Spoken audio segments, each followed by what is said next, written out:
ನಮಸ್ತೆ. ಈ ಸಂಚಿಕೆಯಲ್ಲಿ ನಾವು ಘನ ಮತ್ತು ಘನಮೂಲಗಳ ಬಗ್ಗೆ ತಿಳಿಯೋಣ. ಈ ಸಂಚಿಕೆಯಲ್ಲಿನ ಕಲಿಕಾ ಉದ್ದೇಶಗಳು ಹೀಗಿವೆ. ಘನ ಮತ್ತು ಘನಮೂಲಗಳ ಬಗ್ಗೆ ತಿಳಿಯುವುದು, ವಿವಿಧ ವಿಧಾನಗಳಲ್ಲಿ ಘನ ಮತ್ತು ಘನಮೂಲಗಳನ್ನು ಕಂಡುಹಿಡಿಯುವುದು. ಹಾಗೆಯೇ ಈ ಸಂಚಿಕೆಯಲ್ಲಿನ NCERT ಕಲಿಕಾ ಉದ್ದೇಶಗಳು ಹೀಗಿವೆ. ಘನ ಮತ್ತು ಘನಮೂಲಗಳ ಪರಿಕಲ್ಪನೆಯನ್ನು ನಿಜ ಜೀವನದ ಬಳಕೆಯಲ್ಲಿ ಅನ್ವಯಿಸುವುದು.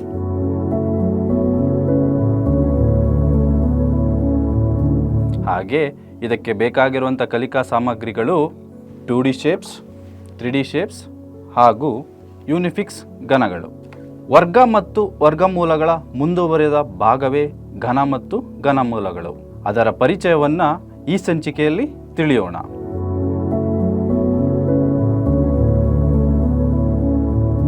ಈ ಹಂತದಲ್ಲಿ ಒಂದು ಚಟುವಟಿಕೆಯ ಮೂಲಕ ತರಗತಿಯನ್ನು ನಾವು ಪ್ರಾರಂಭಿಸ್ಬೋದು. ಮಕ್ಕಳಿಗೆ ಪರಿಚಯನೂ ಸಹ ಮಾಡ್ಬೋದು. ವಿದ್ಯಾರ್ಥಿಗಳನ್ನು ಸಣ್ಣ ಸಣ್ಣ ಗುಂಪುಗಳನ್ನಾಗಿ ಮಾಡಿ ಪ್ರತಿ ಗುಂಪಿಗೆ ಕೆಲವು ಸಂಖ್ಯೆಗಳ ಫ್ಲ್ಯಾಶ್ ಕಾರ್ಡನ್ನು ನೀಡಿ ಅವುಗಳ ಗುಣಗಳನ್ನು ಹೇಳಲು ಹೇಳಿ. ನಂತರ ಈ ಸಂಖ್ಯೆಗಳ ಗುಂಪಿಗೆ ಒಂದಷ್ಟು ಘನ ಸಂಖ್ಯೆಗಳನ್ನು ಸಹ ನೀಡಬಹುದು. ಅಥವಾ 2D ಮತ್ತು 3D ಆಯಾಮದ ಆಕೃತಿಗಳನ್ನು ಮಕ್ಕಳಿಗೆ ನೀಡಿ ಅದನ್ನು ವಿಂಗಡಿಸಲು ಸಹ ಹೇಳಿ ವ್ಯತ್ಯಾಸಗಳನ್ನು ಪಟ್ಟಿ ಮಾಡಲು ತಿಳಿಸ್ಬೋದು. ಮುಂದಿನ ಪರಿಕಲ್ಪನೆಗೆ 2D ಮತ್ತು 3D ಆಯಾಮದ ಪೂರ್ವಜ್ಞಾನದ ಅತ್ಯವಶ್ಯಕತೆ ಇರುವುದರಿಂದ ಮಕ್ಕಳಿಗೆ ಇದನ್ನೇ ಚಟುವಟಿಕೆಯಾಗಿ ನೀಡುವುದು ಉತ್ತಮವಾಗಿದೆ. ವಿದ್ಯಾರ್ಥಿಗಳಿಗೆ ನಾವು 2 ಆಯಾಮದ ಆಕೃತಿ ಮತ್ತು 3 ಆಯಾಮದ ಆಕೃತಿಯನ್ನು ನೀಡಿ ಇವುಗಳ ವ್ಯತ್ಯಾಸವನ್ನು ಪಟ್ಟಿ ಮಾಡಿ ಅಂತ ಹೇಳಬೇಕು. ಅಂದರೆ ಚರ್ಚೆ ಮಾಡಿ ಬಿಡಬೇಕು. ಈಗ ಉದಾಹರಣೆ, ಇಲ್ಲಿ ಒಂದು ಸಮತಲದಲ್ಲಿ ನನಗೇನು ಸಿಗುತ್ತೆ? ಬರೀ 2 ಆಯಾಮ ಮಾತ್ರ ಸಿಗುತ್ತೆ, ಅಂದರೆ ಉದ್ದ ಮತ್ತು ಅಗಲ. ಆದರೆ ಈ 3 ಆಯಾಮದ ಆಕೃತಿಯನ್ನು ನಾನು ನೋಡೋದಾದರೆ ನನಗೆ ಇಲ್ಲಿ ಈ ಆಯಾಮ ಏನಿದೆ ಇದನ್ನು ಉದ್ದ ಅಂತ ಕರಿಬೋದು, ಈ ಆಯಾಮವನ್ನು ನಾನು ಅಗಲ ಅಂತ ಕರಿಬೋದು, ಮತ್ತು ಇಲ್ಲಿ ಇದೆಯಲ್ಲ ಈ ಬದಿಯನ್ನು ನಾನು ಎತ್ತರ ಅಂತ ಕರಿಬೋದು. ಅಂದರೆ ಇಲ್ಲಿ ಎಷ್ಟು ಆಯಾಮ ಸಿಕ್ತು? ನನಗೆ 3 ಆಯಾಮ ಸಿಕ್ತು. ಆದರೆ ಇಲ್ಲಿ ನನಗೆ 2 ಆಯಾಮ ಮಾತ್ರ ಇದೆ. ಈ ಚೌಕದಲ್ಲಿ ಈ ಆಯಾಮ ಮತ್ತು ಈ ಆಯಾಮ, ಉದ್ದ ಮತ್ತು ಅಗಲ. ಈ ರೀತಿ 2 ಆಕೃತಿಗಳನ್ನು ವಿದ್ಯಾರ್ಥಿಗಳಿಗೆ ನೀಡಿದಾಗ ಅದರ ವ್ಯತ್ಯಾಸಗಳನ್ನು ಅವರು ಅರಿತಾರೆ. ಸೊ ಇಲ್ಲಿ ವ್ಯತ್ಯಾಸವನ್ನು ಅರ್ಥಕೊಂಡ್ಮೇಲೆ ನಾವು ಮುಂದಿನ ಪರಿಕಲ್ಪನೆ ಏನಿದೆ ಘನ ಮತ್ತು ಘನಮೂಲ, ಆ ಪರಿಕಲ್ಪನೆಯನ್ನು ತುಂಬ ಸರಳವಾಗಿ ಅರ್ಥ ಮಾಡಿಸ್ಬೋದು.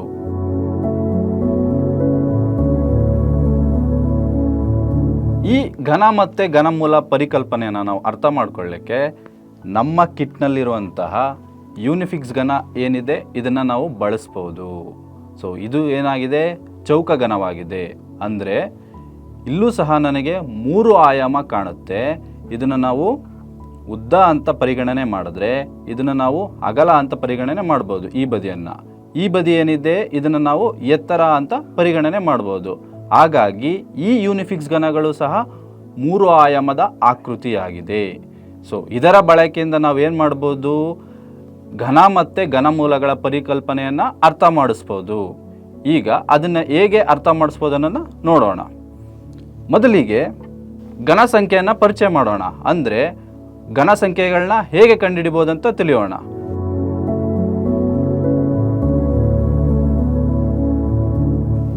ನಾನು 1⁻3 ಅಂದರೆ 1ರ ಘನವನ್ನು ಕಂಡುಹಿಡಿಬೇಕು. ಹಾಗಾಗಿ ನಾನೇನು ಮಾಡ್ತೇನೆ? ಈ ಒಂದು ಯೂನಿಫಿಕ್ಸ್ ಘನವನ್ನು ಪರಿಗಣನೆ ಮಾಡ್ತೇನೆ. ಇಲ್ಲಿ ಆಲ್ರೆಡಿ ಏನಿದೆ ಒಂದು ಚೌಕ ಘನ ಇದೆ. ಇಲ್ಲಿ ನಾನೇನು ಮಾಡ್ತಾ ಇದ್ದೇನೆ? 1⁻3 ಅದನ್ನು ಕಂಡುಹಿಡಿತಾ ಇದ್ದೇನೆ. ಇಲ್ಲಿ ಇದರ ಬದಿ ಇದೇನೆ, ಈ ಬದಿಯ ಉದ್ದ ಅಂದರೆ ಇದರ ಏಕಮಾನ ಏನಿದೆ? ಒಂದಿದೆ.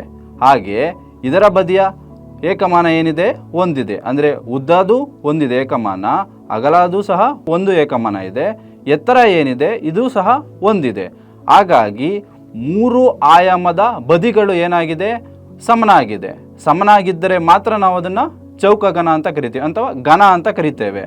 ಆಗ ಇದರ ಘನ ಏನಾಗುತ್ತೆ ಅಂತ ನಾವು ತಿಳಿಸ್ಬೋದು. ಅಂದರೆ ಏನಂತ ತಿಳಿಸ್ಬೋದು? ಅಂದರೆ 3 ಬದಿಯ ಏಕಮಾನವನ್ನು ಗಮನಿಸಿದಾಗ 3 ಬದಿಯಲ್ಲೂ ಸಮನಾಗಿದೆ. ಅಂದರೆ 1⁻3 ಆದರೆ ಅದರ ಬೆಲೆ ಏನಾಗುತ್ತೆ? 1 ಇಂಟು 1 ಇಂಟು 1 ಅಂದರೆ ಒಂದೊಂದಲೇ 1 ಮತ್ತು ಒಂದೊಂದಲೇ 1 ಅಂದರೆ 1⁻3. ಇದರ ಬೆಲೆ ಏನಾಗುತ್ತೆ? 1 ಆಗುತ್ತೆ. ಈಗ ಅದೇ ರೀತಿ 2⁻3 ಇದನ್ನು ನಾವು ಹೇಗೆ ಕಂಡುಹಿಡಿಬೋದು? ಅದಕ್ಕೂ ಸಹ ನಾವೇನು ಮಾಡ್ಬೋದು? ಇದೇ ಚೌಕ ಘನಗಳನ್ನ ಅಂದರೆ ಯೂನಿಫಿಕ್ಸ್ ಘನಗಳನ್ನ ಬಳಸ್ಬೋದು. ಅಂದರೆ ನಿಮ್ಗೆ ಆಲ್ರೆಡಿ ವರ್ಗ ಮತ್ತು ವರ್ಗಮೂಲದ ಪರಿಕಲ್ಪನೆ ಇದೆ. ವರ್ಗ ಸಂಖ್ಯೆಯನ್ನು ಕಂಡುಹಿಡಿಯೋದಕ್ಕೆ ನಾವೇನು ಮಾಡಿದ್ವಿ? ವರ್ಗವನ್ನು ರಚನೆ ಮಾಡಿದ್ವಿ. ಅಂದರೆ ಇಲ್ಲಿ 4 ಯೂನಿಫಿಕ್ಸ್ ಘನ ಸೇರಿ ಏನಾಗಿದೆ? ಒಂದು ವರ್ಗವನ್ನು ಸೃಷ್ಟಿ ಮಾಡಿದೆ. ಅಂತಹ ಒಂದು ವರ್ಗವನ್ನು ಮತ್ತೆ ಇನ್ನೊಂದು ಬಾರಿ ನಾನೇನು ಮಾಡಬೇಕು? ತಗೋಬೇಕು. ಆವಾಗ ಏನಾಗುತ್ತೆ? 2ರ ವರ್ಗ ಏನಿದೆ ಅದನ್ನು ಇನ್ನೊಮ್ಮೆ ತೆಗೆದುಕೊಂಡ್ರೆ ನನಗೇನು ಸಿಗುತ್ತೆ? 2ರ ಘನ ಸಿಗುತ್ತೆ. ಇಲ್ಲಿ ನೋಡಿ ನೀವು, ಹೀಗೆ 2ರ ವರ್ಗ ಏನಿದೆ ಅದನ್ನು 2 ಬಾರಿ ತೆಗೆದುಕೊಂಡಾಗ ನಮಗೆ ಈ ರೀತಿಯ ಚೌಕಘನ ಉಂಟಾಗುತ್ತದೆ. ಸೊ ಇಲ್ಲಿ 3 ಆಯಾಮ ಸಿಕ್ತು ನಮಗೆ.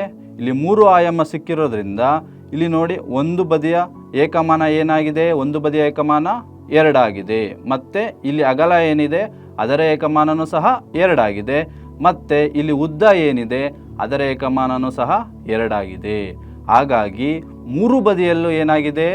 3 ಏಕಮಾನಗಳು ಸಮನಾಗಿದೆ. ಅಂದರೆ ಅದನ್ನು ನಾವು ಇಲ್ಲಿ ಬರೆದು ತೋರಿಸೋದಾದರೆ 2 ಗುಣಿಸು 2 ಗುಣಿಸು 2 ಅಂದರೆ 2ನ್ನು 3 ಬಾರಿ ಗುಣಿಸ್ಬೇಕು. 2 2 4, 4 2 8 ಅಲ್ವಾ? ಸೊ 2⁻3 ಆದರೆ ಅದರ ನಮಗೆ ಉತ್ತರ ಎಷ್ಟು ದೊರೆಯುತ್ತೆ? 8 ದೊರೆಯುತ್ತೆ. ಅಂದರೆ 2ರ ಘನ ಎಷ್ಟಾಯಿತು? 8 ಆಯಿತು. ಹಾಗೆ ಮುಂದುವರೆದಂತೆ ನಾವು 3⁻3 ಇದನ್ನು ನಾವು ಪರೀಕ್ಷಿಸೋಣ. ಈಗ 3⁻3 ಇದನ್ನು ನಾವು ಹೇಗೆ ಕಂಡುಹಿಡಿಬೋದು? ಈ ಯೂನಿಫಿಕ್ಸ್ ಘನವನ್ನು ಬಳಸಿ. ಈಗ ನಿಮ್ಗೆ ಆಲ್ರೆಡಿ ಒಂದು ಕಲ್ಪನೆ ಮೂಡಿದೆ. ಅದೇ ರೀತಿ ನಾವು 3ರ ವರ್ಗ ಏನಿದೆ ಅದನ್ನು 3 ಬಾರಿ ಪರಿಗಣನೆ ಮಾಡಿ ಈ ರೀತಿಯ ಚೌಕಘನವನ್ನು ರಚನೆ ಮಾಡಬೇಕು. ಸೊ ಇಲ್ಲಿ ರಚನೆ ಮಾಡಿದಾಗ ನಮಗೂ ಇಲ್ಲಿ ಸಹ 3 ಬದಿಯಲ್ಲಿ ಅದರ ಏಕಮಾನಗಳೇನಾಗಿರುತ್ತೆ ನೋಡಿ. ಇಲ್ಲಿ ಅಗಲದ ಏಕಮಾನ 3 ಆಗಿದೆ, ಎತ್ತರದ ಏಕಮಾನ 3 ಆಗಿದೆ, ಹಾಗೆ ಉದ್ದದ ಏಕಮಾನ ಇದೆ ಅದು ಸಹ 3 ಆಗಿದೆ. ಅಂದರೆ ಇಲ್ಲಿ ನಮಗೆ 3⁻3 ಇದರ ಬೆಲೆ ದೊರೆಯುತ್ತೆ. ಅಂದರೆ ಇದನ್ನು ಬರೆದು ತೋರಿಸೋದಾದರೆ 3 ಇಂಟು 3 ಅಂದರೆ 3ರ ವರ್ಗವನ್ನು ನಾವು 3 ಬಾರಿ ತೆಗೆದುಕೊಂಡಿದ್ದೇವೆ. ಸೊ ತೆಗೆದುಕೊಂಡಾಗ ಅದರ ಬೆಲೆ ಏನಾಗುತ್ತೆ? 3 3 9, 9 3 27. ಅಂದರೆ 3⁻3 ಇದರ ಬೆಲೆ ನಮಗೆ ಎಷ್ಟು ದೊರೆಯುತ್ತೆ? 27. ಇದನ್ನು ನಾವು ಪರೀಕ್ಷೆ ಮಾಡೋದಾದರೆ ಈ ಎಲ್ಲ ಯೂನಿಫಿಕ್ಸ್ ಘನಗಳೇನಿದೆ ಅದನ್ನೆಲ್ಲ ಕಳೆದು ನಾವು ಒಂದೊಂದೇ ಎಣಿಸಿದಾಗ ನಮಗೆ ಇಲ್ಲಿ 27 ಯೂನಿಫಿಕ್ಸ್ ಘನಗಳು ದೊರೆಯುತ್ತೆ. ಸೊ ಅದು ನಮ್ಮ ಏನಾಗಿರುತ್ತೆ? ಘನ ಸಂಖ್ಯೆ ಆಗಿರುತ್ತೆ. ಸೊ ಇಲ್ಲಿ 1, 8, 27 ಇವೆಲ್ಲ ಏನಾಗಿರುತ್ತೆ? ಪೂರ್ಣ ಘನ ಸಂಖ್ಯೆ ಆಗಿರುತ್ತೆ. ಅದೇ ರೀತಿಯಾಗಿ ನಾವು 4ರ ಘನ 3 ಮತ್ತು 5ರ ಘನ 3 ಹಿಂಗೆ ಮುಂದುವರೆತಾ ಆ ಘನ ಮತ್ತು ಘನ ಸಂಖ್ಯೆಗಳ ಪರಿಕಲ್ಪನೆಯನ್ನು ವಿದ್ಯಾರ್ಥಿಗಳಲ್ಲಿ ಮೂಡಿಸ್ಬೋದು. ಸೊ ಈಗ ನಾವು ಘನ ಸಂಖ್ಯೆಗಳು ಏನಂತ ತಿಳ್ಕೊಂಡ್ವಿ. ಅದರ ವ್ಯಾಖ್ಯಾನವನ್ನು ನೋಡಿದಾಗ 3 ಸಮ ಅಪವರ್ತನಗಳ ಗುಣಲಬ್ಧವು ಏನಾಗಿರುತ್ತೆ? ಆ ದತ್ತ ಸಂಖ್ಯೆಯ ಘನ ಸಂಖ್ಯೆ ಆಗಿರುತ್ತದೆ. ಅಂದರೆ ಉದಾಹರಣೆಗೆ ಇಲ್ಲಿ 2 ಇಂಟು 2 ಇಂಟು 2 ಇದೆ. ಇಲ್ಲಿ 3 ಅಪವರ್ತನಗಳೇನಾಗಿದೆ? ಸಮನಾಗಿದೆ. ಹಾಗಾಗಿ ಇದರ ಗುಣಲಬ್ಧ ಎಷ್ಟಾಯಿತು? 8 ಆಯಿತು. ಸೊ 8 ಅನ್ನೋದೇನಾಯಿತು? ಘನ ಸಂಖ್ಯೆ ಆಯಿತು. ಹಾಗೆ ಇಲ್ಲಿವರೆಗೂ ನೀವು ಘನ ಸಂಖ್ಯೆ ಅಂತ ತಿಳ್ಕೊಂಡ್ರಿ. ಈಗ ಮುಂದುವರೆದ ಭಾಗವಾಗಿ ಘನಮೂಲ ಏನು, ಆ ಘನಮೂಲ ಎಂದ್ರೇನು ಅದ್ರ ಬಗ್ಗೆ ತಿಳಿಯೋಣ. ಘನಮೂಲಗಳನ್ನು ನಾವು ಕಂಡುಹಿಡಿಯಲು ನಾವು ಏನು ಮಾಡ್ಬೋದು? ಒಂದು ಉದಾಹರಣೆಗೆ 8 ಯೂನಿಫಿಕ್ಸ್ ಘನಗಳನ್ನ ತೆಗೆದುಕೊಂಡು ಒಂದು ಚೌಕಘನವನ್ನು ರಚನೆ ಮಾಡ್ಬೋದು. ಸೊ ಇಲ್ಲಿ ನಾನು 8 ಯೂನಿಫಿಕ್ಸ್ ಘನಗಳನ್ನ ತಗೊಂಡು ನಾನು ಏನು ಮಾಡಿದ್ದೇನೆ? ಚೌಕವನ್ನು ರಚನೆ ಮಾಡಿದ್ದೇನೆ, ಅಂದರೆ ಚೌಕಘನವನ್ನು ರಚನೆ ಮಾಡಿದ್ದೇನೆ. ಇದರಲ್ಲಿ ಆಲ್ರೆಡಿ ಗೊತ್ತು ನಿಮಗೆ 3 ಆಯಾಮ ಇದೆ. ಸೊ ಈ ಬದಿಯನ್ನು ನಾನು ಅಗಲ ಅಂತ ಕನ್ಸಿಡರ್ ಮಾಡಿದ್ರೆ ಈ ಬದಿಯನ್ನು ನಾನು ಉದ್ದ ಅಂತ ಕನ್ಸಿಡರ್ ಮಾಡ್ತೀನಿ. ಸೊ ಇಲ್ಲಿ ಏನಿದೆ? ಈ ಬದಿಯನ್ನು ಎತ್ತರ ಅಂತ ಕನ್ಸಿಡರ್ ಮಾಡಿದೆ. ಸೊ ನಾನು ಇದಕ್ಕೆ ಬಳಸಿರುವಂಥ ಯೂನಿಫಿಕ್ಸ್ ಘನಗಳ ಸಂಖ್ಯೆ ಎಷ್ಟು? 8. 8 ಯೂನಿಫಿಕ್ಸ್ ಘನಗಳ ಘನಮೂಲ ಎಷ್ಟು ಅಂತ ನಾವು ಕಂಡುಹಿಡಿಯೋದಾದರೆ, ನಾವು ಈ ಚೌಕಘನ ಏನಿರುತ್ತೆ ಅದರಲ್ಲಿ ಯಾವುದಾದ್ರೂ ಒಂದು ಬದಿಯ ಘನ ಅಂದರೆ ಯೂನಿಫಿಕ್ಸ್ ಘನಗಳ ಸಂಖ್ಯೆಯನ್ನು ಎಣಿಸಿದ್ರೆ ಸಾಕು, ನಮಗೇನು ಸಿಗುತ್ತೆ? ಈ 8ರ ಘನಮೂಲ ಸಿಗುತ್ತೆ ಅಲ್ವಾ? ಸೊ ಇಲ್ಲಿ ನಾನು ಒಂದು ಬದಿ ಏನಿದೆ ಆ ಬದಿಯ ಘನ ಯೂನಿಫಿಕ್ಸ್ ಘನಗಳ ಸಂಖ್ಯೆನ ಎಣಿಕೆ ಮಾಡಿದಾಗ 1 ಮತ್ತು 2 ಇದೆ. ಸೊ ಹಾಗಾಗಿ ನಮಗೆ 8ರ ಘನಮೂಲ ಎಷ್ಟಾಗುತ್ತೆ? 2 ಆಗುತ್ತೆ. ಈ ರೀತಿಯಾಗಿ ನಾವು ಒಂದು ಚೌಕಘನವನ್ನು ಬಳಸ್ಕೊಂಡು ವಿದ್ಯಾರ್ಥಿಗಳಿಗೆ ಘನಮೂಲವನ್ನು ಹೇಗೆ ಕಂಡುಹಿಡಿಯಬಹುದಂತ ತಿಳಿಸ್ಕೊಳ್ಬೋದು. ಅದೇ ರೀತಿಯಾಗಿ ನೀವು ಬೇರೆ ಬೇರೆ ಯೂನಿಫಿಕ್ಸ್ ಘನಗಳ ಸಂಖ್ಯೆನ ತೆಗೆದುಕೊಂಡು ಬೇರೆ ಬೇರೆ ಉದಾಹರಣೆಗಳ ಮೂಲಕ ತರಗತಿಯಲ್ಲಿ ಮಾಡಿಸ್ಬೋದು. ಈಗ ಘನಮೂಲದ ವ್ಯಾಖ್ಯಾನವನ್ನು ನೋಡೋಣ.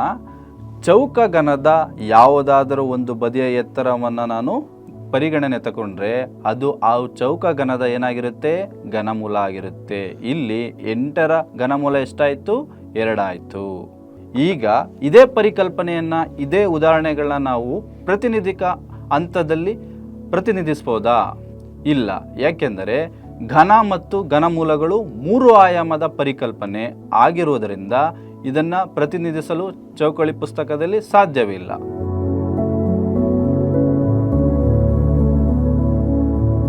ಇದ್ರ ಮುಂದುವರೆದ ಭಾಗವಾಗಿ ನಾವು ಅಮೂರ್ತ ವಿಧಾನವನ್ನು ನೋಡೋಣ. ಸೊ ಅಮೂರ್ತ ವಿಧಾನದಲ್ಲಿ ನಾವು ಹೇಗೆ ಘನ ಮತ್ತು ಘನ ಸಂಖ್ಯೆಗಳ ಬಗ್ಗೆ ತಿಳ್ಕೊಳ್ಬೋದು? ಇಲ್ಲಿ ನಾನು ಮೊದಲ 4 ಸಂಖ್ಯೆಗಳಿಗೆ ಘನ ಸಂಖ್ಯೆಗಳನ್ನ ಕಂಡುಹಿಡಿತೇನೆ. ಅಂದರೆ 1⁻3 ಅಂತಂದರೆ ಅರ್ಥ ಏನಾಗುತ್ತೆ? 1 × 1 × 1 ಅಂದರೆ 1ನ ನಾನು 3 ಸಲ ಏನು ಮಾಡಿದ್ದೀನಿ? ಗುಣಿಸ್ತಾ ಇದ್ದೀನಿ. ಗುಣಿಸಿದಾಗ ನನಗೆ ಉತ್ತರ ಏನು ದೊರೆಯಿತು? 1 ದೊರೆಯಿತು. ಇದಕ್ಕೆ ನಾನು ಘನಮೂಲ ಕಂಡುಹಿಡಿಯೋದಾದರೆ 1ರ ಘನಮೂಲ ಎಷ್ಟು? 1 ಆಗಿರುತ್ತೆ ಅಲ್ವಾ? ಅದ್ರ ಮುಂದುವರೆದಾಗಿ 2ರ ಘನ ಸಂಖ್ಯೆಯನ್ನು ನಾನು ಕಂಡುಹಿಡಿಯೋದಾದರೆ 2 × 2 × 2. ಇದನ್ನು ಗುಣಿಸಿ ನೋಡೋಣ. 2 2 4, 4 2 8. ಸೊ 2⁻3 ಇದರ ಬೆಲೆ ಎಷ್ಟಾಯಿತು? 8 ಆಯಿತು. ಇದರ ಘನಮೂಲ ನೋಡೋದಾದರೆ 8ರ ಘನಮೂಲ ಎಷ್ಟಾಯಿತು? 2 ಆಯಿತು. ಹಾಗೆ ಮುಂದಿನ ಸಂಖ್ಯೆ 3⁻3. ಇದನ್ನು 3 ಬಾರಿ ಗುಣಿಸಿದಾಗ 3 × 3 ಅಂದರೆ 3 3 9, 9 3 27 ಅಲ್ವಾ? 3⁻3 ಇದರ ಬೆಲೆ ಎಷ್ಟಾಯಿತು? 27 ಆಯಿತು. ಇದರ ಘನಮೂಲ ನೋಡೋದಾದರೆ ನಮಗೇನಾಯಿತು? 3 ಆಯಿತು. ಸೊ ಹೀಗೆ ಮಕ್ಕಳಲ್ಲಿ ಅಮೂರ್ತ ವಿಧಾನದಲ್ಲಿ ಘನ ಸಂಖ್ಯೆ ಮತ್ತು ಘನಮೂಲ ಇವೆರಡರ ಪರಿಕಲ್ಪನೆಯನ್ನು ನಾವು ಕಲಿಸ್ಕೊಡ್ಬೋದು.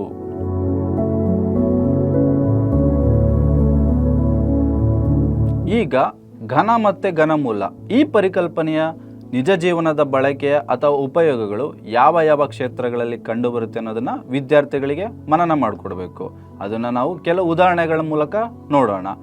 ಉದಾಹರಣೆ 1, ಗಾತ್ರದ ಲೆಕ್ಕ. ವಾಸ್ತುಶಿಲ್ಪ ಮತ್ತು ಇಂಜಿನಿಯರಿಂಗ್ ಕ್ಷೇತ್ರದಲ್ಲಿ ಅನ್ವಯ ಮಾಡ್ಬೋದು. ಘನ ಸಂಖ್ಯೆಯನ್ನು ಒಂದು ವಸ್ತುವಿನ ಗಾತ್ರವನ್ನು ಲೆಕ್ಕ ಹಾಕಲು ಬಳಸಲಾಗುತ್ತದೆ. ಉದಾಹರಣೆ 3 ಮೀಟರ್ ಬದಿಯುಳ್ಳ ಒಂದು ಘನದ ಬಾಕ್ಸ್ ಇದ್ದರೆ ಅದರ ಗಾತ್ರವು 27 ಘನಮೀಟರ್ ಆಗುತ್ತದೆ. ಎರಡನೇ ಉದಾಹರಣೆ ವೈದ್ಯಕೀಯ ಮತ್ತು ಔಷಧಿಯ ಗಣನೆ. ಇಲ್ಲೂ ಸಹ ನಾವು ಈ ಪರಿಕಲ್ಪನೆಯನ್ನು ಅನ್ವಯ ಮಾಡ್ಬೋದು. ಮಕ್ಕಳಿಗೆ ಸೂಕ್ತವಾದ ಔಷಧ ಪ್ರಮಾಣ ನಿರ್ಧಾರ ಮಾಡಲು ಮತ್ತು ವೈದ್ಯಕೀಯ ಚಿತ್ರಣಗಳಾದ MRI, CT ಸ್ಕ್ಯಾನ್ಗಳ ಬಳಸುವಾಗ ಅಂಗಗಳ ಗಾತ್ರ ಲೆಕ್ಕಾಕಲು ಸಹ ಈ ಪರಿಕಲ್ಪನೆಯನ್ನು ನಾವು ಬಳಸ್ಬೋದು. ಮೂರನೇ ಉದಾಹರಣೆ ಕೃಷಿ ಮತ್ತು ಭಂಡಾರ. ಧಾನ್ಯ ಶೇಖರಣಾ ಗೋದಾಮುಗಳು ಮತ್ತು ನೀರಿನ ಸಂಗ್ರಹಣೆ ನಿಯೋಜನೆ. ಇಲ್ಲೂ ಸಹ ನಾವು ಈ ಪರಿಕಲ್ಪನೆಯನ್ನು ಬಳಸ್ಬೋದು. ಉದಾಹರಣೆ ನೋಡೋದಾದರೆ ಒಂದು ಘನ ಧಾನ್ಯ ಶೇಖರಣೆ 512 ಘನಮೀಟರ್ ಸಾಮರ್ಥ್ಯ ಹೊಂದಿದೆ. ಅದರ ಬದಿಯ ಉದ್ದ ಘನಮೂಲ 512 ಎಷ್ಟಾಗುತ್ತೆ? 8 ಮೀಟರ್ ಆಗುತ್ತೆ. ಹೀಗೆ ಘನ ಮತ್ತು ಘನಮೂಲಗಳು ನೈಜ ಜೀವನದಲ್ಲಿ ಅನೇಕ ವೈಜ್ಞಾನಿಕ, ತಾಂತ್ರಿಕ, ಆರ್ಥಿಕ ಮತ್ತು ಸಾಮಾನ್ಯ ವ್ಯವಹಾರಗಳಲ್ಲಿ ಬಳಸಲಾಗುತ್ತವೆ. ಕಟ್ಟಡ ನಿರ್ಮಾಣ, ವೈದ್ಯಕೀಯ ಹಣಕಾಸು, ಗಣಕಯಂತ್ರ, ತಂತ್ರಜ್ಞಾನ, ಕೃಷಿ ಮುಂತಾದ ಕ್ಷೇತ್ರಗಳಲ್ಲಿ ಇವು ಅತ್ಯಂತ ಪ್ರಾಯೋಗಿಕ ಮತ್ತು ಉಪಯುಕ್ತ ಪರಿಕಲ್ಪನೆಗಳಾಗಿವೆ.